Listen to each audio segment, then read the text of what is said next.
Inireklamo ng kanyang misis, si Olympic bronze medalist, Yumir Marshall, ng paglabag sa Violence Against Women and Their Children Act, at concubinage o pagtataksil, ngayong Biyernes, January 10.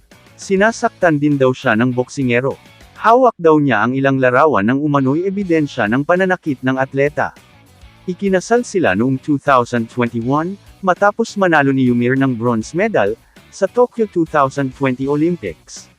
Sa isang post na ibinahagi sa Facebook nitong Biyernes ng gabi, inihayag ni Princess Marshall, asawa ng Filipino Olympic bronze medalist na si Yumir, ang mga nakababahalang detalye tungkol sa estado ng kanilang kasal, at mga alegasyon ng pagtataksil, manipulasyon, at pang-aabuso. Ang post na mula noon ay naging viral, at isang account ng kanyang mga personal na pakikibaka, sa nakalipas na ilang buwan.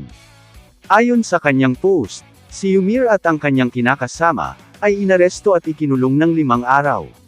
Sa kabila ng pagtuklas, sinabi ni Princess na binigyan niya ng pagkakataon si Yumir, na gumawa ng mga pagbabago, pumirma sa isang affidavit of desistance, at pinapayagan siyang makalaya, sa pag-asang itatama niya ang kanyang mga pagkakamali.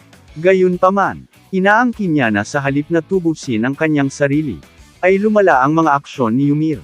Inilarawan niya kung paano lumaki ang relasyon sa isang nakasusuklam na pag-iibigan, at nagbahagi ng impormasyon na nagmumungkahi na si Yumir at ang kanyang kinakasama ay nagsimulang manirahan, at nagtayo pa nga ng isang bahay sa Zamboanga, gamit ang mga pondo mula sa kanilang pinagsamang account.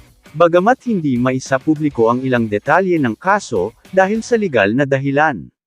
Nilinaw ni Princess na plano niyang isumite, ang lahat ng nakalap na ebidensya sa korte. Kamusta mga idol? Sports Zone PH, para sa sports news and update. Kung bago ka pa lamang dito sa channel ko, pindutin mo na ang subscribe button at notification bell, para lagi kang update sa mga sports news.